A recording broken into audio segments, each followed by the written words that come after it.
வணக்கம். இது மதிமுகம் செய்திகள். இன்றைய முக்கிய நிகழ்வுகளை பார்ப்பதற்கு முன்பாக தலைப்புச் செய்திகளை பார்க்கலாம். தமிழ்நாடு முழுவதும் போலியோ சொட்டு மருந்து முகாம் துவக்கம். காலை 7 மணி முதல் மாலை 5 மணி வரை மையங்கள் செயல்படும் என அறிவிப்பு. ஸ்டெர்லைட் ஆலை மூடல் சரியே என உச்சநீதிமன்றம் அதிரடி. முதலமைச்சர் மு.க. ஸ்டாலினை சந்தித்து நன்றி தெரிவித்த ஸ்டெர்லைட் போராட்டக் குழு. பராமரிப்பு பணிகள் காரணமாக 7 நிமிடங்களுக்கு ஒரு மெட்ரோ இயக்கம். கூடுதலாக 150 பேருந்துகள் இயக்கப்பட்டுள்ளதாக போக்குவரத்து துறை அறிவிப்பு. குண்டுவெடிப்பு சம்பவத்தை வைத்து பாஜக அரசியல் செய்ய வேண்டாம். காயமடைந்தோர் சிகிச்சை செலவை அரசு ஏற்கும் என முதல்வர் சித்தராமையா அறிவிப்பு. விரிவான செய்திகள். குழந்தைகளுக்கு போலியோ சொட்டு மருந்து வழங்கும் முகாம் தமிழகம் முழுவதும் தொடங்கியது. தமிழ்நாட்டில் உள்ள அரசு ஆரம்ப சுகாதார நிலையங்கள், அரசு மருத்துவமனைகள், அங்கன்வாடி மையங்கள், சத்துணவு மையங்கள், பள்ளிகள் மற்றும் முக்கிய இடங்கள் என மொத்தம் 43,051 மையங்களில் போலியோ சொட்டு மருந்து முகாமுக்கு ஏற்பாடு செய்யப்பட்டுள்ளது. இதன் மூலம் 57,84,000 குழந்தைகளுக்கு போலியோ சொட்டு மருந்து வழங்க இலக்கு நிர்ணயிக்கப்பட்டு அனைத்து ஏற்பாடுகளும் விரிவாக செய்யப்பட்டு வருகின்றன. காலை 7 மணி முதல் பிற்பகல் 3 மணி வரை நடைபெறும் இந்த முகாமில் பிறந்த குழந்தை முதல் 5 வயதுக்கு உட்பட்ட குழந்தைகளுக்கு சொட்டு மருந்து வழங்க அறிவுறுத்தப்பட்டுள்ளது. காலை 10 மணி முதல் இரவு 8 மணி வரை 7 நிமிடங்களுக்கு ஒரு மெட்ரோ ரயில் இயக்கப்படும் என்று மெட்ரோ நிர்வாகம் தெரிவித்துள்ளது. சென்னை கோடம்பாக்கம், தாம்பரம் ரயில் நிலையங்களுக்கிடையே பராமரிப்பு பணிகள் நடைபெறுவதால் இன்று சென்னை கடற்கரையில் இருந்து காலை 10:30 மணி முதல் பிற்பகல் 2:30 மணி வரை தாம்பரம் செல்லும் மின்சார ரயில்கள் முழுவதுமாக ரத்து செய்யப்படுகிறது.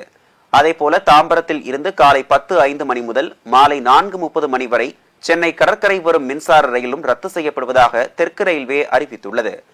இதனால் பொதுமக்களின் வசதிக்காக காலை 10 மணி முதல் இரவு 8 மணி வரை 7 நிமிடங்களுக்கு ஒரு மெட்ரோ ரயில் இயக்கப்படும் என மெட்ரோ நிர்வாகம் அறிவித்துள்ளது.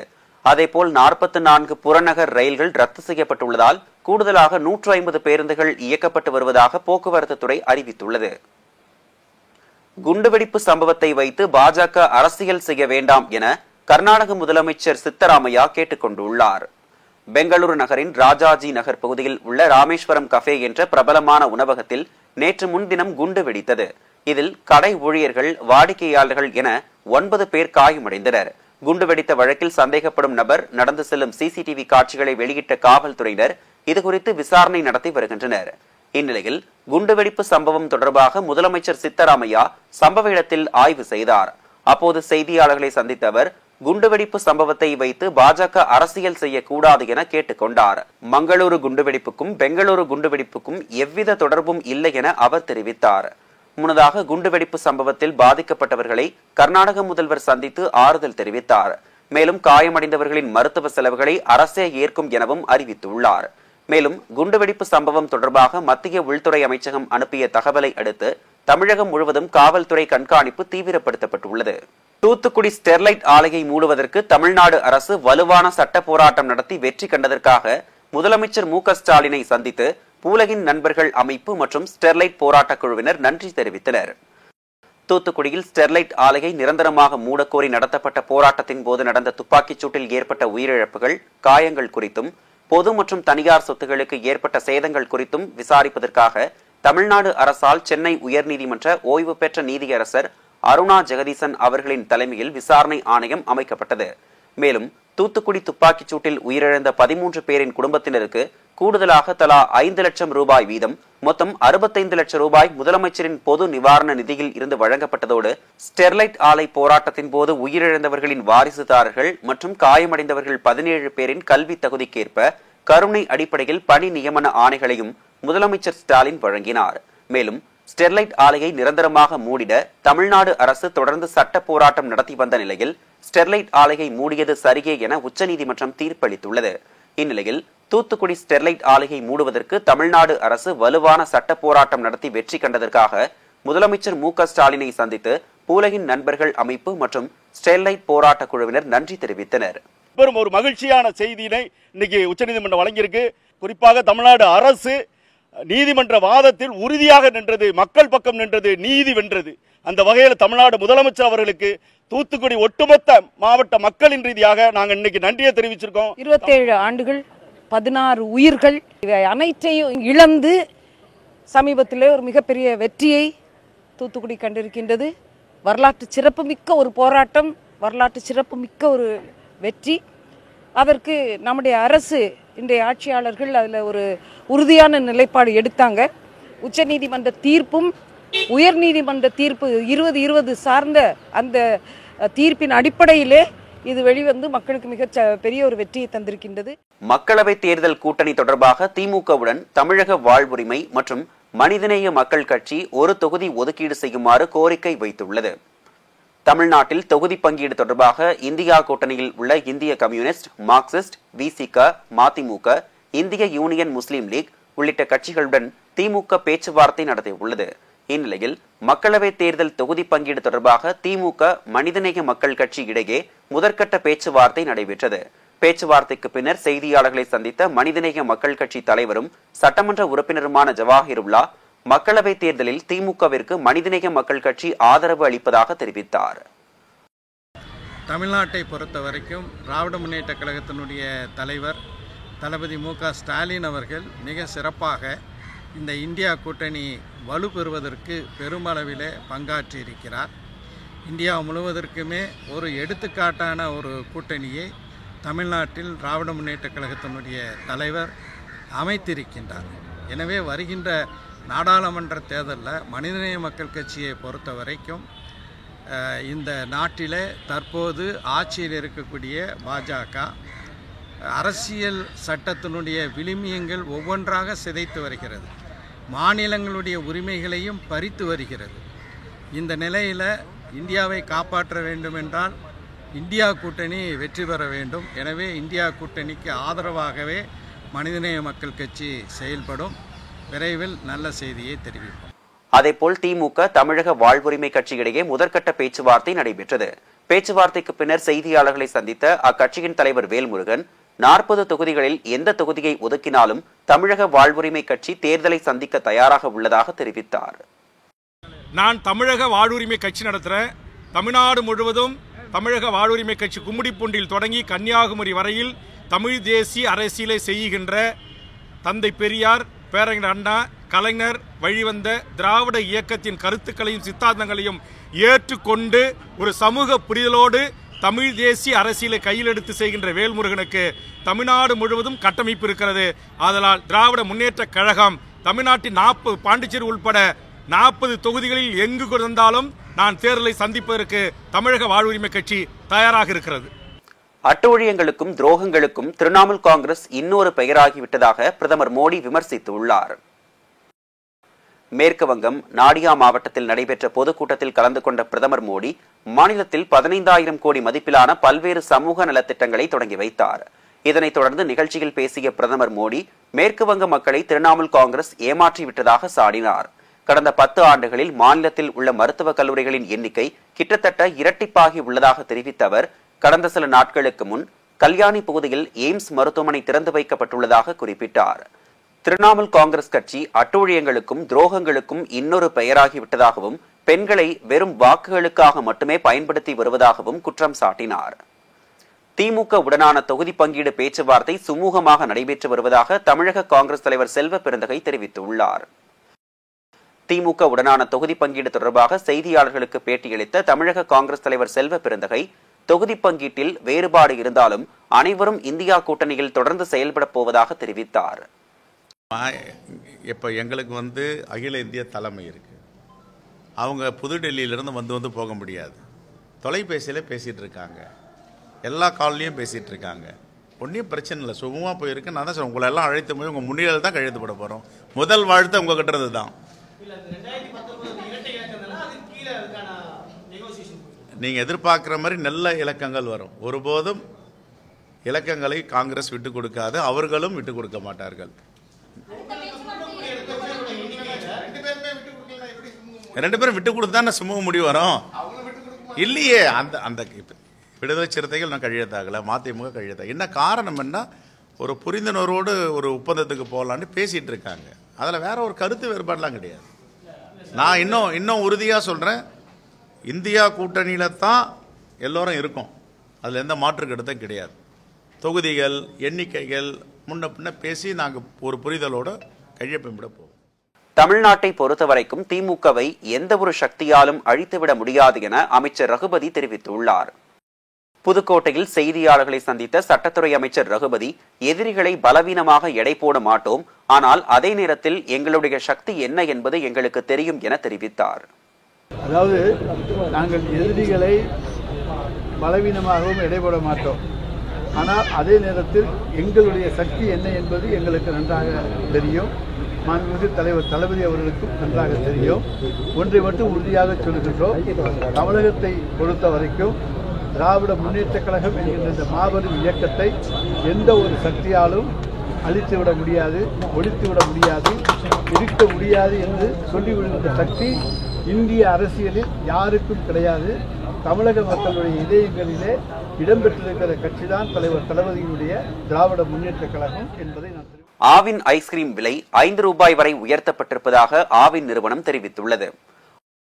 ஆவின் நிறுவனம் சார்பில் விற்பனை செய்யப்படும் சாக்கோபார், வெண்ணிலா, கோன் வெண்ணிலா, கிளாசிக் கோன் சாக்லேட் உள்ளிட்ட ஐஸ்கிரீம்களின் விலையை உயர்த்தியுள்ளது. அதன்படி 65 மில்லி சாக்கோபார் 20 ரூபாயில் இருந்து 25 ரூபாயாகவும், 125 மில்லி பால் வெண்ணிலா 28 ரூபாயில் இருந்து 30 ரூபாயாகவும் விலை உயர்த்தப்பட்டுள்ளது. அதேபோல 100 மில்லி கிளாசிக் கோன் வெண்ணிலா மற்றும் கிளாசிக் கோன் சாக்லேட் 30 இருந்து 35 ரூபாயாகவும் உயர்த்தப்பட்டுள்ளது. கோவில்பட்டியில் இருசக்கர வாகனத்தின் மீது டிராக்டர் மோதிய விபத்தில் ராணுவ வீரர் உயிரிழந்த சம்பவம் குறித்து காவல்துறையினர் விசாரணை மேற்கொண்டு வருகின்றனர். தூத்துக்குடி மாவட்டம் கோவில்பட்டி ராஜீவ் நகர் 6வது தெருவைச் சேர்ந்தவர் தர்மராஜ் மகன் பொன்னுராஜ். அருணாச்சல பிரதேசத்தில் ராணுவத்தில் பணியாற்றி வந்த இவர் விடுமுறைக்கு வந்துள்ளார். இந்நிலையில் கோவில்பட்டியில் உள்ள தனியார் பள்ளியில் படித்து வரும் தனது மகன் சாய் கிரிஷை அழைத்துக் கொண்டு துரைசாமிபுரத்திற்கு இருசக்கர வாகனத்தில் சென்று கொண்டிருந்தார். கோவில்பட்டி இளையரசனேந்தல் சாலையில் உள்ள சுரங்கப்பாதையில் சென்று கொண்டிருந்த போது இருசக்கர வாகனத்தின் மீது டிராக்டர் மோதியதில் பொன்னுராஜ் சம்பவ இடத்திலேயே உயிரிழந்தார். தகவல் அறிந்து சம்பவ இடத்திற்கு சென்ற காவல்துறையினர் காயமடைந்த சிறுவனை மீட்டு கோவில்பட்டி அரசு மருத்துவமனைக்கு சிகிச்சைக்காக அனுப்பி வைத்தனர். மேலும் இறந்தவரின் சடலத்தை மீட்டு பிரேத பரிசோதனைக்காக அனுப்பி வைத்தனர். இதுகுறித்து காவல்துறையினர் வழக்கு பதிவு செய்து டிராக்டர் ஓட்டுநர் சுரேஷிடம் விசாரணை நடத்தி வருகின்றனர். பல்வேறு மாவட்டங்களில் நடைபெற்ற நிகழ்வுகளை களத்தில் மதிமுகம் பகுதியில் பார்க்கலாம்.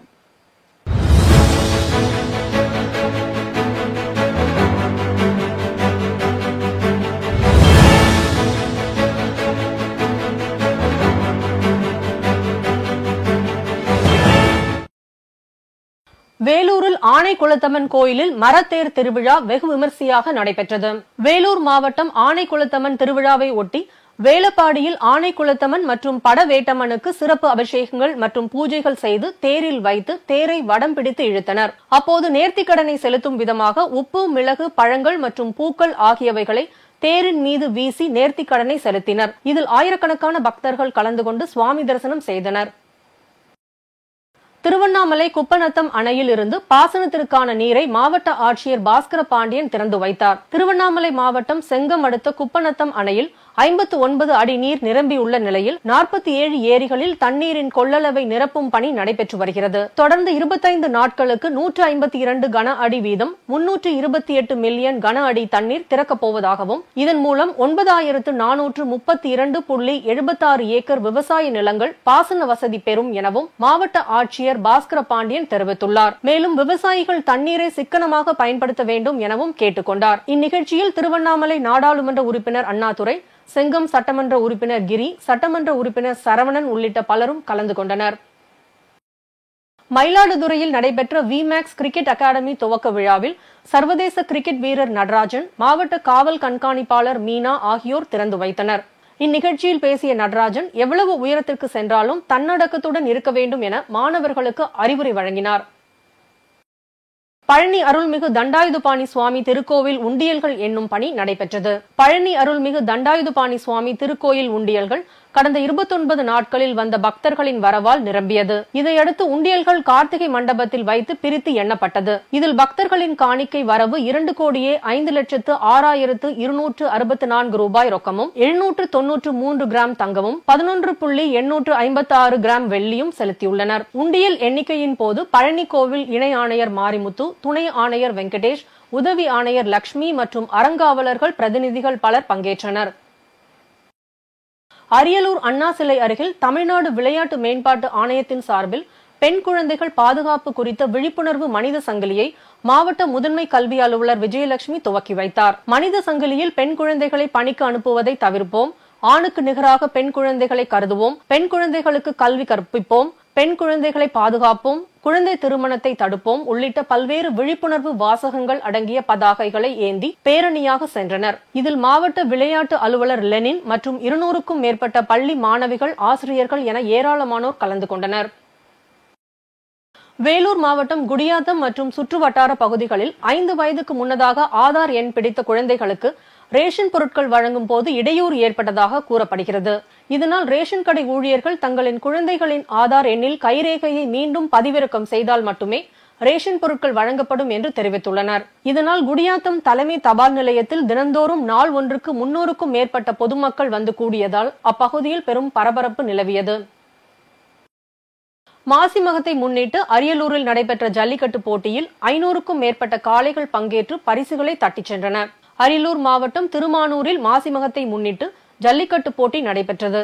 இதில் அரியலூர், பெரம்பலூர், தஞ்சாவூர், திருச்சி, புதுக்கோட்டை உள்ளிட்ட பல்வேறு மாவட்டங்களில் இருந்து 500க்கும் மேற்பட்ட காளைகளும் 200க்கும் மேற்பட்ட மாடுபிடி வீரர்களும் கலந்து கொண்டனர். இந்த போட்டியை சட்டமன்ற உறுப்பினர் சின்னப்பா, கோட்டாட்சியர் ராமகிருஷ்ணன் தொடங்கி வைத்தார். இதனை அடுத்து வாடிவாசலில் இருந்து சீறி பாய்ந்த காளைகளை அடக்கிய வீரர்களுக்கும் அடங்காமல் சீறி பாய்ந்த காளைகளின் உரிமையாளர்களுக்கும் பல்வேறு பரிசுகள் வழங்கப்பட்டன. தருமபுரி மாவட்டம் ஒகேனக்கல் சுற்றுலா தலத்தில் 23.32 லட்சம் மதிப்பீட்டில் புனரமைக்கப்பட்ட வண்ண மீன் காட்சியகம் திறப்பு விழா நடைபெற்றது. தருமபுரி மாவட்டம் பென்னாகரம் அடுத்த ஒகேனக்கல் சுற்றுலா தலத்தில் ஏராளமான மேம்பாட்டு பணிகள் நடைபெற்று வருகிறது. இதனைத் தொடர்ந்து ஒகேனக்கலில் அமைந்துள்ள வண்ண மீன் காட்சியகம் 23.32 லட்சம் மதிப்பீட்டில் புனரமைக்கப்பட்டு புதுப்பிக்கப்பட்ட வண்ண மீன் காட்சியகத்தை மாவட்ட ஆட்சியர் சாந்தி திறந்து வைத்தார். இந்த திறப்பு விழாவில் நாடாளுமன்ற உறுப்பினர் செந்தில்குமார், பென்னாகரம் சட்டமன்ற உறுப்பினர் GK மணி உள்ளிட்ட துறை சார்ந்த அலுவலர்கள், பொதுமக்கள் கலந்து கொண்டனர். வேலூர் மாவட்டம் ACS மருத்துவக் கல்லூரி சார்பில் புதிய நீதி கட்சியின் மருத்துவ முகாம் நடைபெற்றது. இதனை புதிய நீதி கட்சியின் தலைவர் AC சண்முகம் பார்வையிட்டு ஆய்வு செய்தார். பின்னர் செய்தியாளர்களிடம் பேசிய அவர், இளைஞர்களை சீரழிக்கும் சிந்தட்டிக் போதைப் பொருட்களை முற்றிலுமாக ஒழிக்க நடவடிக்கை எடுக்க வேண்டும் என தமிழக அரசுக்கு கோரிக்கை விடுத்தார். இதுபோன்ற சாதி போன்றவர்கள் நூற்றுக்கணக்கிலே தமிழகத்திலே வளம் வந்து கொண்டிருக்கிறார்கள். இந்த நிதி, இந்த பணம், இந்த சம்பாதனை நாட்டுக்கு எதிராக நாட்டு மக்களை துண்டாடுவதற்கும் நாட்டை இளைஞர்களை அழிவுபடுத்துவதற்கும் இந்த போதைப் பொருட்கள் பயன்படுகிறது. ஒரு குடும்பம், அதாவது குடி என்று சொன்னால் கூட ஒரு 3 வருஷம் 5 வருஷம் அவனுடைய உடம்புக்காங்க லிவர் டேமேஜ் ஆனால் அன்னையோட முடிஞ்சிடும். ஆனால் இந்த போதைப் பொருள் குட்டாயின் இருக்கிறது, அதுக்கு மேலே இருக்கிறது. இன்னும் அது செயற்கை வடிவிலே அதை தயார் செய்து மூளையை மங்கச் செய்து அந்த மயக்கத்திலே இருப்பதற்காக சிந்தட்டிக்கை பயன்படுத்துகிறார்கள். அந்த சிந்தட்டிக் பயன்படுத்தினால் 2 வருடம் அல்லது 3 வருடத்திலே அவனுடைய பிரெயின், அவனுடைய உடம்பு நிச்சயமாக காலியாகும். கொடைக்கானல் பிரையன் பூங்காவில் ரோஜா செடிகளில் கவாத்து பணி தீவிரமாக நடைபெற்று வருகிறது. கொடைக்கானலில் சுற்றுலா பயணிகள் அதிகம் விரும்பும் இடங்களில் ஒன்றான பிரையன் பூங்காவில் சுற்றுலா பயணிகளை கவர்வதற்காக பல லட்சம் மலர்கள் பூத்து குலுங்கும். தற்போது சீசனுக்காக நடவு பணியானது தீவிரமாக நடைபெற்று பராமரிப்பு பணி நடைபெற்று வருகிறது. இந்த சூழலில் சுற்றுலா பயணிகளை அதிகம் கவரும் ரோஜா மலர் செடிகளில் கவாத்து செய்யும் பணியானது தற்போது தீவிரமாக நடைபெற்று வருகிறது. பல்வேறு வகையிலான ரோஜா மலர்களை சுற்றுலா பயணிகளை கவரும் வண்ணம் அமைக்கப்பட்டுள்ளதாக தோட்டக்கலைத்துறை அலுவலர் சிவபாலன் தெரிவித்துள்ளார். இந்திய குடியரசுக் கட்சியின் மாநில மாநாடு சென்னை அயனாவரத்தில் நடைபெற்றது. பொதுக்குழுவில் கட்சியின் உறுதிமொழி ஏற்றனர். பின்னர் கட்சியின் புதிய உறுப்பினர்களுக்கு அடையாள அட்டை வழங்கப்பட்டது. இதைத் தொடர்ந்து வரும் நாடாளுமன்ற தேர்தலில் வடசென்னையில் போட்டியிடும் வேட்பாளர் சரண்ராஜ் என்பவரை இந்திய குடியரசுக் கட்சியின் தேசிய பொதுக்குழு உறுப்பினர் மற்றும் தமிழ்நாடு மாநில தலைவர் கிருஷ்ணகுமார் அறிமுகம் செய்து வைத்தார். சில முக்கிய தீர்மானங்கள் நிறைவேற்றப்பட்டதை தொடர்ந்து மாவட்ட நிர்வாகிகளை அறிமுகம் செய்து வைத்தார். இந்த 2024ஆம் ஆண்டின் மாநில மாவட்ட நிர்வாகிகள் கூட்டம், இதில் பலதரப்பான கட்சியின் கொள்கைகள் சார்ந்த முடிவுகள் எடுக்கப்பட்டுள்ளன. மேலும் வரும் பாராளுமன்ற தேர்தலில் எப்பொழுதும் போல் நாங்கள் வடசென்னை மாவட்டத்தை தவிர வடசென்னை மாவட்டத்தில் எங்களின் வேட்பாளரை களமிறக்க உள்ளோம். ஆதலால் வடசென்னை மாவட்டத்தை தவிர மற்ற அனைத்து மாவட்டத்திலும் அண்ணன் நிரந்தர பொதுச் செயலாளர் எடப்பாடி அவர்களின் தலைமையில் இருக்கும் அனைத்து இந்த அண்ணா திராவிட முன்னேற்ற கழகத்திற்கு எங்களின் முழு மனதோடு ஆதரவை தெரிவித்துக் கொள்கிறோம். மேலும் வடசென்னையில் எங்களின் வெற்றி வேட்பாளர் திரு எஸ் சரண்ராஜ் அவர்களை இந்நேரத்தில் அறிமுகப்படுத்துகிறோம். 150 ஆண்டு கால பழமையான விநாயகர் சிலையை உடைத்து சேதப்படுத்தியது தொடர்பாக சென்னை மயிலாப்பூர் ஈவன் காவல் நிலையத்தில் புகார் மனு அளிக்கப்பட்டது. ஜம்பு மகரிஷி பேரவை நிறுவன தலைவர் அன்பரசன், பல்லவர் சேனை அமைப்பின் நிறுவன தலைவர் பிரபு நாயக்கர் உள்ளிட்ட பலர் முன்னிலையில் நடைபெற்ற பேச்சுவார்த்தைக்கு பின் மயிலாப்பூரில் உள்ள வன்னிய மண்டபத்தின் சாவி செயலாளரான ஆறுமுகத்திடம் ஒப்படைக்கப்பட்டது. இந்த வன்னியர் வாரியத்தோட ஷரத்து 2 பிரகாரம் ட்ரஸ்ட் அண்ட் என்டோமெண்ட் தான் அது கீழே வரும். இது வந்து சொசைட்டினா சங்கம், ரிஜிஸ்டர்ட் சொசைட்டி வராது. ஆக்டே தப்பு. அவங்க பண்ணது வந்து அராஜகம் பண்ணிட்டு இருக்காங்க வன்னியர் வாரியன்னு சொல்லி. அவங்களுக்கு வந்து சட்டம் போட்டான்னு எடுக்க முடியாது. த்ரூ ப்ராப்பர் ப்ராசஸ் ஆஃப் லான்னு ஒன்று இருக்குது. நோட்டீஸ் கொடுக்கணும், நிறைய விஷயம்லாம் நடக்கணும். த்ரூ கோர்ட் வழியாக தான் எடுக்க முடியும். அவங்க அது எதுவுமே பண்ணாதான் ரவுடிங்களை வச்சு இந்த வன்னியர் வாரியம் மிரட்டுறது இது சரியில்லை. வன்னியருக்கு எதிரான வன்கொடுமை இது பெரிய விஷயம். எலெக்ஷன் வருது, இந்த இஷ்யூ வந்து பெருசாகும். வன்னியர் வாரியத்தை வந்து உடனடியாக மூடணும். நான் கேஸ் போட்டிருக்கிறேன். மெட்ராஸ் ஹைகோர்ட்டில் வந்து பெஞ்சில் பெண்டிங். நானே கேஸ் போட்டிருக்கிறேன். முன்னாள் நான் செங்கல்நாயக்கு ட்ரஸ்டின்ற கெப்பாசிட்டியில் கேஸ் ஃபைல் பண்ணியிருக்கேன். ஜப்பானில் உள்ள ஹாராவில் 5.1 ரிக்டர் அளவில் திடீர் நிலநடுக்கம் ஏற்பட்டது. ஜப்பானில் உள்ள ஹாராவில் நேற்று மாலை நிலநடுக்கம் ஏற்பட்டது. இந்த நிலநடுக்கம் ரிக்டர் அளவில் 5.1 பதிவாகியுள்ளது. ஜப்பானின் ஹரா பகுதியில் உணரப்பட்ட இந்த நிலநடுக்கத்தால் வீடுகள், கட்டிடங்கள் குலுங்கின. இதனால் மக்கள் அச்சமடைந்து வீதிகளில் தஞ்சமடைந்தனர். இந்த நிலநடுக்கத்தால் சேதம் எதுவும் ஏற்பட்டுள்ளதா என்பது குறித்து எந்த தகவலும் வெளியிடவில்லை. மீண்டும் தலைப்புச் செய்திகள். தமிழ்நாடு முழுவதும் போலியோ சொட்டு மருந்து முகாம் துவக்கம். காலை 7 மணி முதல் மாலை 5 மணி வரை மையங்கள் செயல்படும் என அறிவிப்பு. ஸ்டெர்லைட் ஆலை மூடல் சரியே என உச்சநீதிமன்றம் அதிரடி. முதலமைச்சர் மு க ஸ்டாலினை சந்தித்து நன்றி தெரிவித்த ஸ்டெர்லைட் போராட்ட குழு. பராமரிப்பு பணிகள் காரணமாக 7 நிமிடங்களுக்கு ஒரு மெட்ரோ இயக்கம். கூடுதலாக 150 பேருந்துகள் இயக்கப்பட்டுள்ளதாக போக்குவரத்து துறை அறிவிப்பு. குண்டுவெடிப்பு சம்பவத்தை வைத்து பாஜக அரசியல் செய்ய வேண்டாம். காயமடைந்தோர் சிகிச்சை செலவை அரசு ஏற்கும் என முதல்வர் சித்தராமையா அறிவிப்பு. இத்துடன் செய்திகள் நிறைவடைந்தன. மீண்டும் செய்திகள் பிற்பகல் 1:30 மணிக்கு. மேலும் செய்திகளை தெரிந்து கொள்ள மதிமுகம் பிரைம் யூடியூப் தளத்தில் இணைந்திருங்கள்.